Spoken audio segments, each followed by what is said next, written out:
Hello everyone, today we talk about how to fix the app of YouTube Music.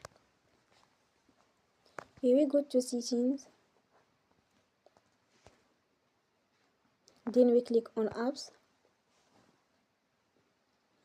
After that you will search the app YouTube Music and we click.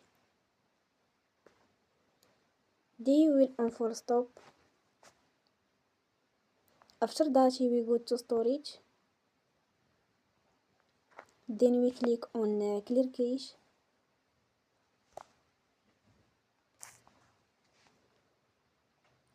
In the end, you will turn off your phone and you will restart your phone again. Don't forget to support us by like and subscribe. See you next time and thank you for watching.